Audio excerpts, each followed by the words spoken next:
Coisa boa, eu consegui 3 palavras. Eu achei que eu ia conseguir explicar 20 palavras e eu expliquei 3.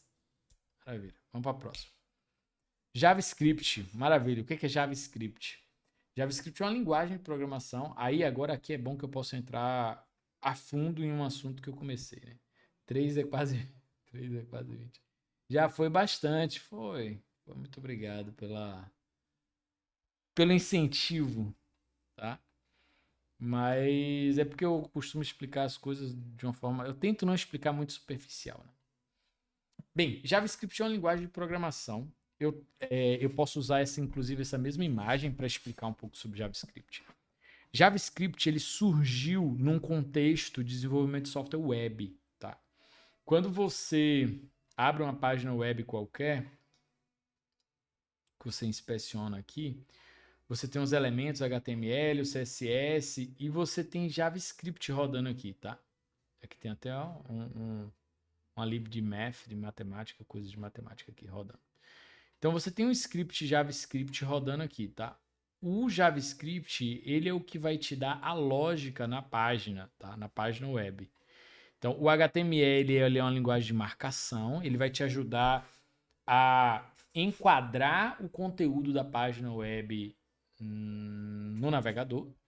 O CSS ele é uma folha de estilos, ele vai te ajudar a cuidar de elementos estéticos, visuais, como cores das coisas, tipo de fonte, enfim, e entre milhares de outras coisas.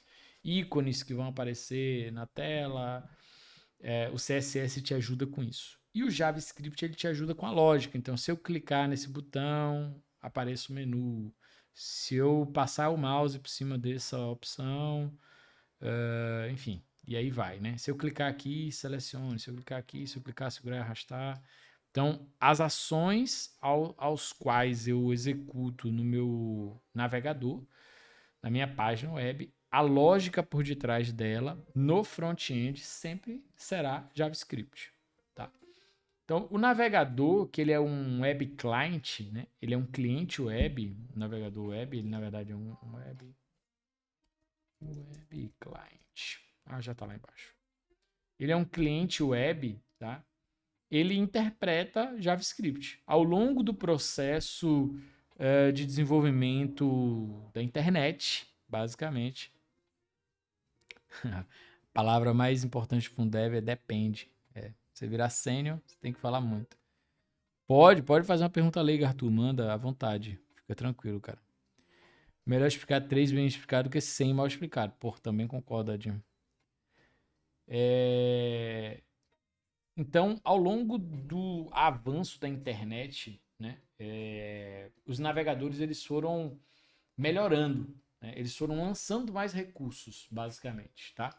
Existem motores por detrás dos navegadores, o Google Chrome usa o V8, né? O V8 Engine da Google.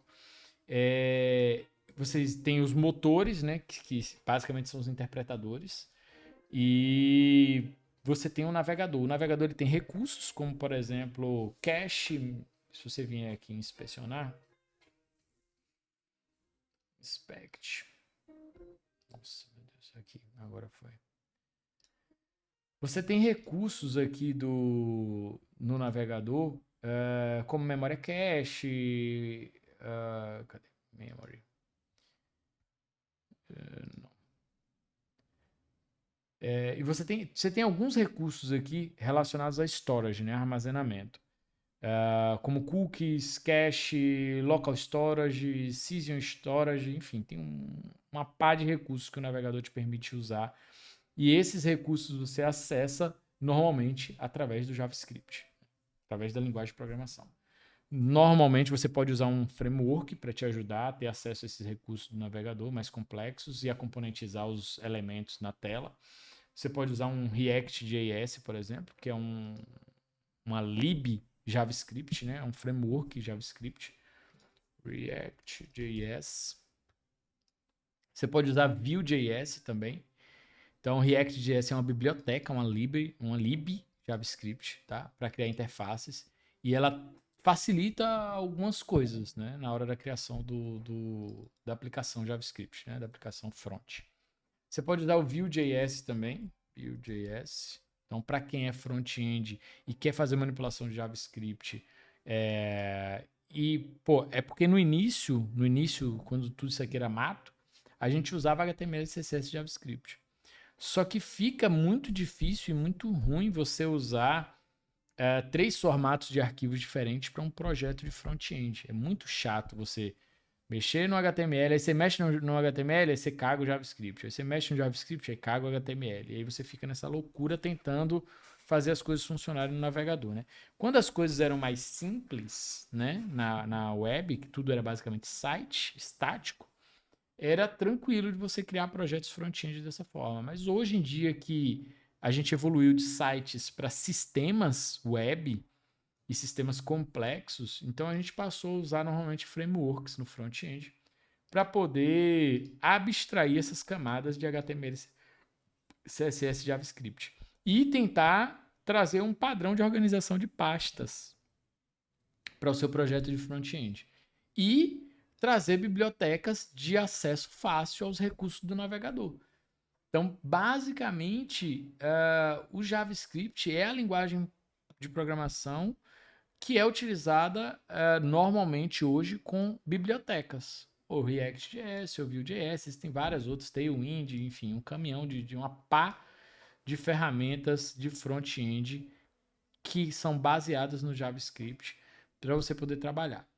Isso do ponto de vista de JavaScript para trazer uma lógica de programação para o seu sistema do ponto de vista de front-end, de interpretação no navegador. O JavaScript ele foi incorporado ao back-end, ao outro lado, o lado do servidor, onde você tem uma máquina que hoje normalmente é em cloud, em nuvem. O Pokémon até explicou hoje, né, o conceito de cloud, que não existem mais redes físicas, né? As redes agora são em nuvem. Mas, enfim, foi muito bacana a piadinha lá dele. No back-end, normalmente hoje, a gente, para usar JavaScript no back-end, antigamente as linguagens tudo pelo A, exatamente. Antigamente as linguagens de back-end eram mais utilizadas para web, principalmente era PHP. Pouca gente utilizava Python, mas tinha Python com Flask ou Python com Django. O Golang surgiu muito depois, mas tem o Golang com Fiber e outras linguagens, outras tecnologias que a gente já falou aqui. Mas o JavaScript, ele recentemente, eu posso falar isso recentemente, né? Ele recentemente foi utilizado, foi criado, né? Criaram um runtime environment chamado Node.js, que é nada mais do que um runtime JavaScript. É um sistema, um ambiente onde você consegue interpretar, rodar JavaScript no back-end. Por quê? Porque ele tem uma lib, uma biblioteca C++ para fazer as interpretações necessárias de máquina. Como o JavaScript é uma linguagem de programação que é utilizada no navegador, para que ela fosse rodar num servidor do lado do back-end, o que precisaram fazer? Primeiro arrancar o motor V8 do navegador. Então, tipo, existe uma parte do software do navegador que faz a interação direta com o sistema operacional. E essa parte é o motor V8, que faz a interpretação de JavaScript, faz um monte de outras coisas. Arrancaram esse motor V8 do Google Chrome e melhoraram ele com pacotes C++, lib C++ necessária para fazer o input e output, né? O I/O, que é a gravação em disco, gravação e leitura em disco do lado do servidor. E o Node.js hoje é basicamente isso. É um runtime environment necessário para você rodar o JavaScript no back-end. E aí o JavaScript passou a ser também uma linguagem de back-end. Tá? O JavaScript no back-end roda em cima do Node.js, tá? Que é um runtime environment, que roda em cima do motor V8, do navegador Google Chrome, basicamente. É isso. E isso é JavaScript. JavaScript também foi utilizado para gerar códigos para mobile, né? Para desenvolvimento mobile com React Native, né? Deixa eu abrir aqui. React Native. Então, o JavaScript usaram também o JavaScript para gerar telas para celular, né? Então, basicamente, você usa o mesmo conceito do React, da componentização e tal, para você trazer esses componentes para dentro do celular, tá? Então, é uma plataforma híbrida, onde você consegue gerar os códigos aí para... É feito pela Meta, tá? Pela Facebook. Na época não era Meta, né? Mas é uma ferramenta do Facebook para gerar códigos para aplicativos também, que usa a linguagem de programação JavaScript. Então, basicamente é isso, tá? Isso que é JavaScript. JavaScript é uma linguagem de programação inicialmente feita para front-end, para rodar no navegador, para dar lógica aos sites na época, e depois foi incorporado ao back-end e também usado como ferramenta para gerar projetos para aplicativos, por exemplo, tá? Bem, vamos fazer mais uns termos aqui, né? Acho que dá para a gente fazer mais alguns. Vamos ver qual é o próximo. Vamos lá.